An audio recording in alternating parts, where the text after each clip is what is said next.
ہزارہ صوبہ کے لیے جدوجہد کی کوششیں تیز کرنے کا جو فیصلہ ہوا ہے، قومی اسمبلی کے آئندہ سیشن میں ہزارہ کے اراکین قومی اسمبلی ایوان میں جبکہ عوام پارلیمنٹ کے باہر احتجاج کریں گے۔ اس حوالے سے سینیٹر طلحہ محمود صبح ہزارہ کا بل بھی پیش کریں گے، جبکہ آج صبح ہزارہ تحریک کا جو کل ایک اجلاس ہوا ہے اور اس اجلاس میں چیئرمین صوبہ ہزارہ سردار محمد یوسف اور سینیٹر طلحہ محمود کی قیادت انہوں نے اس اجلاس کی اور اس میں چیئرمین سینٹ صادق سجنانی سے ملاقات یہ وفد کرنے کا فیصلہ ہوا ہے۔ 23 جنوری کو کراچی میں جلسہ بھی کیا جائے گا۔ اس بات کا فیصلہ گزشتہ منگل کے روز صوبہ ہزارہ تحریک کے چیئرمین سردار یوسف کی صدارت میں سینیٹر طلحہ محمود کی رہائشگاہ پر اسلام آباد میں ایک ایگزیکٹو کونسل کا اجلاس منعقد ہوا۔ اس اجلاس میں ممبران قومی اسمبلی مرتضیٰ جاوید عباسی، ڈاکٹر سجاد آوان اور پروفیسر سجاد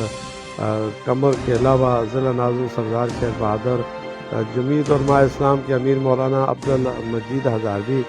جماعت اسلامی کے رہنما عبدالرزاق اور عباسی کے علاوہ قومی وطن پارٹی کے احمد نواز خان جدون، پاکستان تحریک انصاف کے انجینئر افتخار اور کشمیر پریمیئر لیگ کے چیئرمین راشد خان تنولی اور اسد جاوید جدون جاوید کے علاوہ سابق ایم پی اے ستار خان کوہستان، ایم پی اے سابق میاں ضیاء الرحمان اور سید مظہر علی قاسم سابق ایم پی اے اور پرنسپل لیاقت سید گل بادشاہ، مولانا عطاء الرحمان اور چودھری ماجد مختار، سردار لیاقت کسانہ اور مولانا سلطان محمود ضیاء، مفتی جمیل فاروق قاری، محبوب ملک سجاد آوان اور سردار زاہد منان ذوالفقار عباسی، مولانا منظور احمد ملک محبت آوان سمیت دیگر اراکین نے شرکت کی۔ اجلاس کے بعد میڈیا سے گفتگو کرتے ہوئے چیئرمین صوبہ ہزارہ تحریک سردار محمد یوسف نے کہا کہ صوبہ ہزارہ کا مطالبہ انتظامی بنیادوں پر ہے اور ہزارے میں موجود تمام قومی جماعتوں نے اس پر اتفاق بھی کیا ہے۔ خود عمران خان ایبٹ آباد آئے اور اس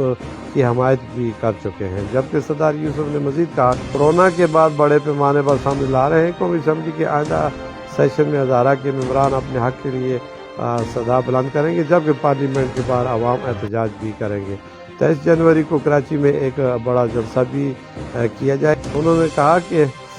نئے اضلاع ڈویژن بنائے جائیں لیکن عوام کو مشاورت میں ضرور ساتھ لیا جائے، اور کوہستان کے 3 اضلاع کو ڈویژن بنانے کی حمایت کی ہے۔ ہزارہ کے کسی ضلع کو مالاکنڈ کے ساتھ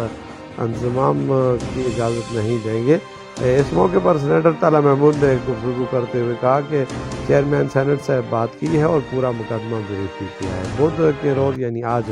صبح ہزارہ تحریک کا وفد چیئرمین سینٹ سے ملاقات کرے گا اور انہی ہی صبح ہزارہ کے مطالبے پر بریف بھی کرے گا۔ انہوں نے مزید کہا کہ وہ سینٹ میں بھی صوبہ ہزارہ کا بل پیش کریں گے اور قومی اسمبلی سینٹ میں تمام پارلیمانی لیڈروں سے ملاقاتیں بھی ہوں گی۔ ممبر قومی اسمبلی مرتضیٰ جاوید عباسی کہتے ہیں کہ حکومت اور اپوزیشن دونوں کی طرف سے دل جمع ہے، لیکن حکومت جان بوجھ کر اس کو موخر کر رہی ہے۔ اس کا مطلب یہ ہے کہ نیت درست نہیں ہے، اور انہوں نے مزید کہا کہ عوام کے مسائل کے حل کے لیے ضروری ہے کہ چھوٹے انتظامی یونٹس بنائے جائیں۔ ہمیں تقسیم کرنے کی سازشیں ہو رہی ہیں۔ کوہستان کے 3 اضلاع کو ڈویژن بنایا جائے۔ ہم صوبہ ہزارہ کے مطالبے سے پیچھے نہیں ہٹیں گے اور اپنے ناظرین کے سامنے لا رہے ہیں، اور انشاءاللہ مزید اس پر جو بھی پیش رفت ہوگی ڈی ایم ایم نیوز 2013 سے لے کر آج تک اس پروگرام کے پس منظر میں صوبہ ہزارہ تحریک کے ہر پروگرام کو کوریج دیتی ہے اور اس کے ساتھ کھڑی ہے، اور ہم بھی مطالبہ کرتے ہیں کہ صوبہ ہزارہ انتظامی بنیادوں پر بنایا جائے جس طرح ہر آنے والی حکومت وعدے کرتی ہے۔ میاں نواز شریف نے اس سلسلے میں باقاعدہ وعدہ بھی کیا، ان کی حکومت زرداری نے وعدہ کیا، ان کی حکومت اور رہی، اور اس کے بعد آج عمران خان نے ایبٹ آباد میں ایک موقع پر اعلان کیا تھا کہ جب میری حکومت ہوگی تو ہم صوبہ ہزارہ بنائیں گے۔ تو آج ان کی حکومت کے 3.5 سال ہونے کو ہے اور ابھی تک صوبہ ہزارہ کے قیام کا کوئی اتا پتہ نہیں ہے۔